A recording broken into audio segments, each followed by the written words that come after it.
भ्रम, वो एक बड़ा भ्रम पैदा करता है, एक नया संसार रचता है उसके चारों तरफ, और उसके अंदर जाकर के व्यक्ति संतृप्त होता है, शांत होता है, संतुष्ट हो जाता है। नशा तुम्हें मदद करता है अपने झूठ को कुछ समय तक और जिंदा रखने के लिए, और तुम्हें अपने झूठ के साथ जीने में बहुत मजा आता है, इसको बढ़िया से आता है। हम सबको अपने झूठ के साथ जीना बहुत अच्छा लगता है। झूठ को हम जितनी लॉन्जिविटी दे सकते हैं, जितना दीर्घकालिक बना सकते हैं, उतना हमें रसा है ना? होता है कि नहीं होता है? कोई भी झूठ, जैसे हम अगर सपना कोई देख रहे हैं, बहुत सुंदर सपना देख रहे हैं, तो सपने का टूटना हमको कतई पसंद नहीं आता है ना? और तुम अपनी दुनिया में जहां तुम भटक रहे हो, तुम सपने से ज्यादा और कुछ नहीं देखते हो। यद्यपि ये बहुत अजीब और बहुत साधुओं वाली बात लगने लगेगी, लेकिन इसी को माया कहा जाता था। भारतीय वेदांत दर्शन में इसे माया कहा गया। माया का अर्थ और कुछ नहीं होता। माया का अर्थ सिर्फ इतना है कि तुम इस संसार में जहां तुम रह रहे हो उसकी सच्चाई से अवगत नहीं हो, बल्कि वो जो तुम्हें समझाना चाह रहा है, संसार अपने को जिस तरह से तुम्हें अपने ऊपर प्रकट करना चाह रहा है, ठीक वैसे ही तुम उसके भ्रम में, उसकी जाल में फंस गए। अब माया भी दो प्रकार की होगी। एक तो प्रकृति में ब्रह्म की माया, ये संपूर्ण प्रकृति माया ही माया है। अब प्रकृति से जो जन्मेगा उसके अंदर भी तो विशेष गुण होगा ना, है कि नहीं? निग्रो लोगों के घर में गोरा बच्चा तो नहीं होता, होते देखा है कभी तुमने? नहीं देखा है ना? एक मुझे चुटकुला इस पर छोटा सा याद आ गया कि एक मुर्गा था और अपने छोटे से परिवार में, मतलब एक मुर्गा और एक मुर्गी सुखी रहा करते थे। उसके बगल में ही कुछ दिनों बाद एक मोर आ गया रहने के लिए। अब मोर तो मोर ही होता है, भगवान कृष्ण तो ऐसे थोड़ा उसको लगा के घूम रहे थे, ठीक है? तो खैर एक दिन की बात है, अचानक मुर्गा जो था वो कसाई के पास पहुंचा, बोला कि मुझे अपनी तू छुरी दे दे। बोला तू पहला मुर्गा है दुनिया में जो छुरी खुद मांगने के लिए आया है, बाय द वे इसका करेगा क्या? उसने बोला कि मैं इससे 2 लोगों की गर्दन काटने वाला हूँ। उसने किसका? बोले एक तो मुर्गी की काटूंगा अपनी, और एक उस मोर की काटूंगा। बोला कि ऐसा क्या हो गया कि इस मुर्गी और मोर की तू गर्दन काटने जा रहा है? उसने कहा कि प्रॉब्लम ये है कि मेरी मुर्गी ने अंडा दिया है। तो बोले ये तो गर्दन काटने की बात नहीं हुई, तो मुर्गी का काम है अंडा देना, दिया है।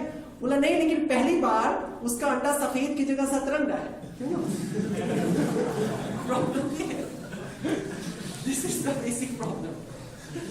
देखो मैं जो कह रहा हूं ध्यान से समझना कि हमारे गुण जो है वही हमारी पीढ़ियों में आगे तक बढ़ जाते हैं। तो मैं थोड़ा दूर जाके मैथोलॉजिकल भाषा में बात कर रहा हूं कि ब्रह्म ने प्रकृति को पैदा किया, प्रकृति का गुण है माया, और माया ने जिसे पैदा किया उसमें भी माया होगी, स्वाभाविक रूप से होगी। और हम तुम अशरफुल मखलूकात, है ना? कुरान में अल्लाह कहता है ना कि इंसान जो है वो अशरफुल मखलूक है, माने सबसे जो बेहतरीन चीज जो बनाई है खुदा ने जमीन पर। तो प्रकृति ने जिसे सबसे अच्छी तरह से गढ़ा वो हम है। तो सबसे अच्छी से माया करना भी सबसे बढ़िया तरीके से किसे आता है? हमें आता है।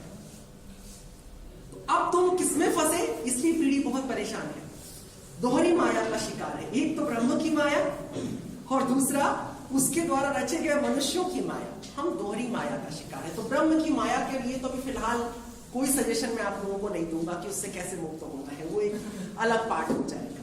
हम लोगों को अभी ये सीखना होगा कि किस तरीके से हम जो मनुष्यों की फैलाई हुई माया है, कैसे हम उससे बाहर आए।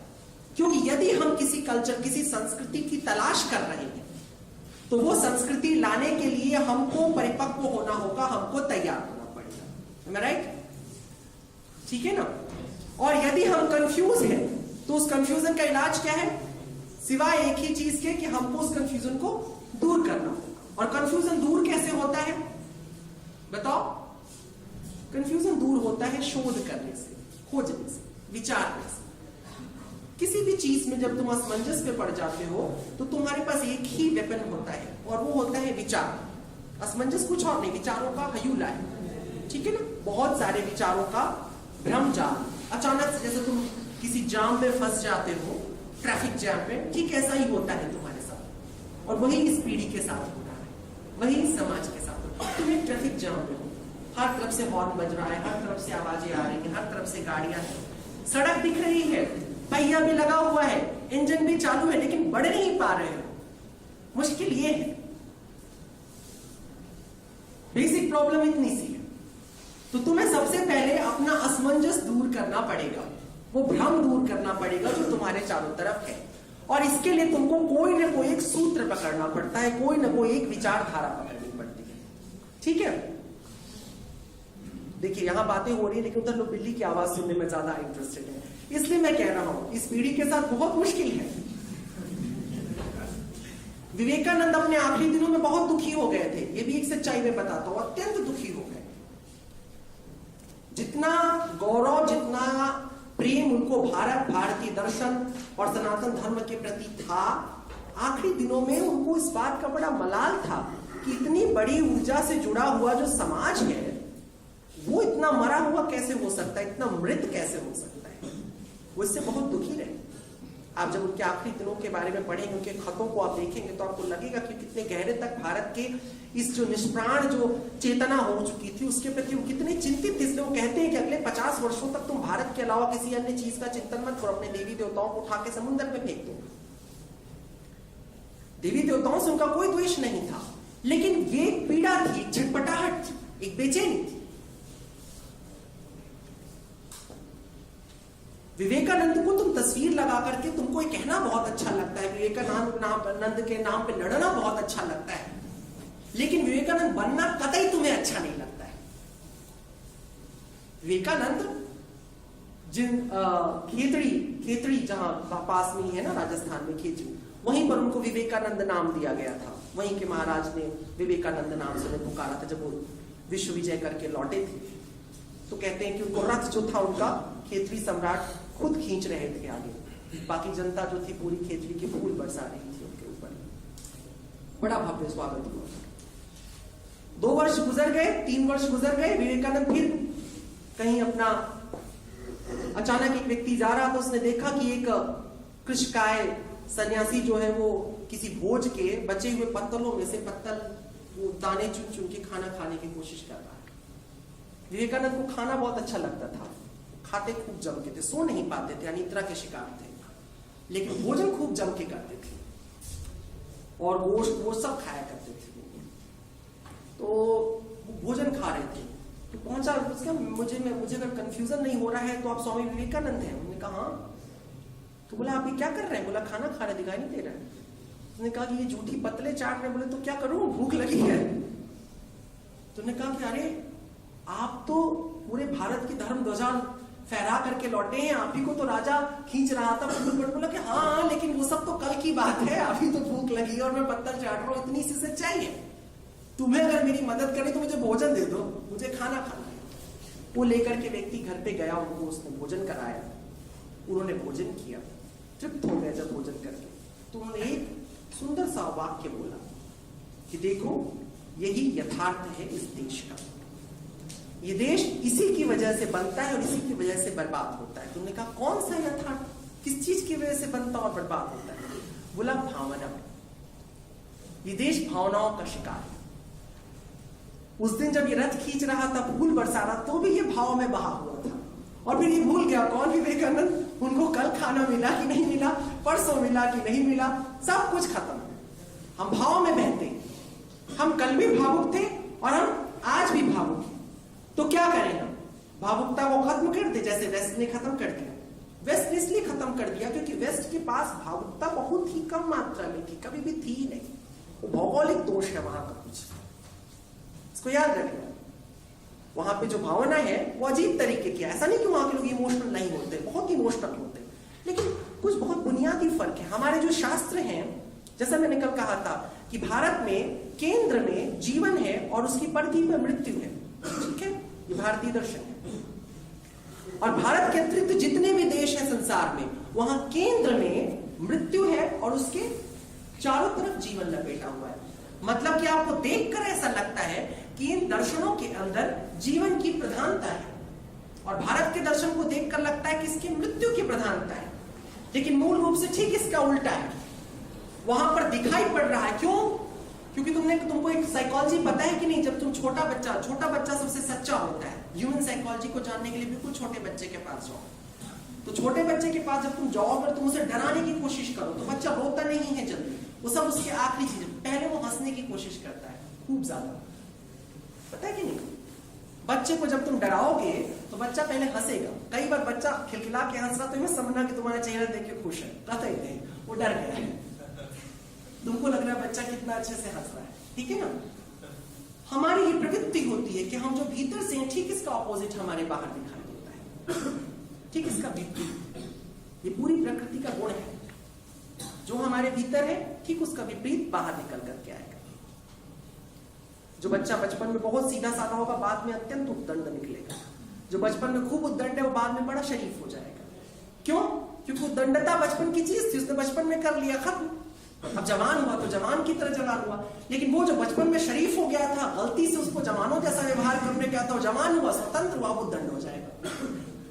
ठीक है, हम चेन रिएक्शन करते हैं, ठीक उल्टा ऑपोजिट जाते हैं। होता है कि नहीं होता है? तुम में से जितने उद्दंड बच्चे हाथ उठा के बता दो। नहीं उठाओगे, सब शरीफ है। ये भी उल्टा रिएक्शन है, मैं आंख ले रहा हूं, जो हाथ नहीं उठा रहे वो सब के सब उद्दंड है। ठीक है, हम ठीक उल्टा व्यवहार करते हैं। तो यही उल्टा व्यवहार पूरे समाज के अंदर बढ़ता चला जाता है। जो पश्चिम में जो आध्यात्मिकता दिखाई देती है, जो संप्रदाय दिखाई देता है, मृत्यु से अत्यंत भयग्रस्त है। तो पश्चिम का तुम देखो पूरा चिंतन किस पर टिका हुआ है? वो जन्नत पे टिका हुआ है, मृत्यु के बाद जीवन पे टिका हुआ है। और जब तुम सोसाइटी में आते हो तो फिर वो कहां पे दो हिस्सों में बढ़ जाता है। अगर तुम उसको समाज विज्ञान की दृष्टि से देखोगे तो वो इतिहास का हिस्सा बनना चाहते हैं। इतिहास पश्चिम में लिखा जाना शुरू किया, भारत में कभी इतिहास लिखा ही नहीं गया। इसलिए अलबरूनी जैसे व्यक्ति जब भारत में आता है कहते मूर्खों को इतिहास नहीं लिखना पता है। अजीब बात है, अरबी सिर्फ इतिहास ही लिखते रह गए, है कि नहीं है?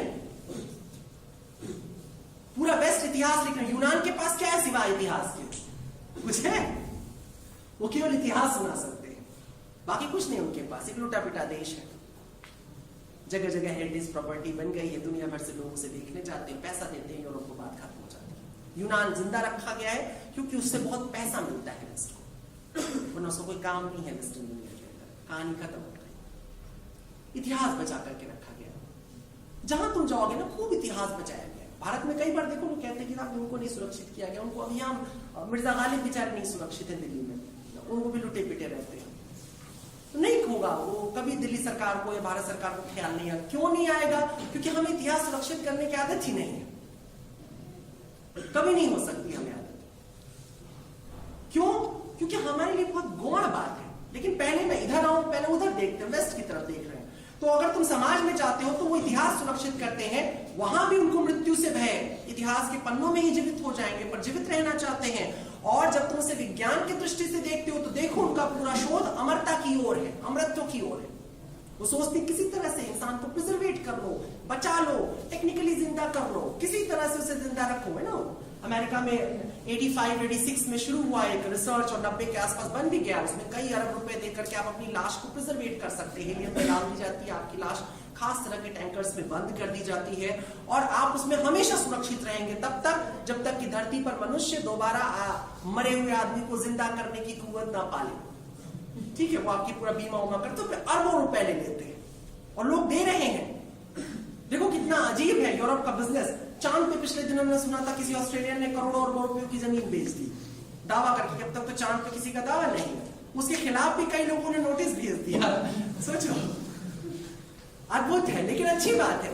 ध्यान दे रहे हो मैं क्या कह रहा हूं? सूक्ष्मता से समझना, ऊपर की मोटी मोटी बात मत सुनो।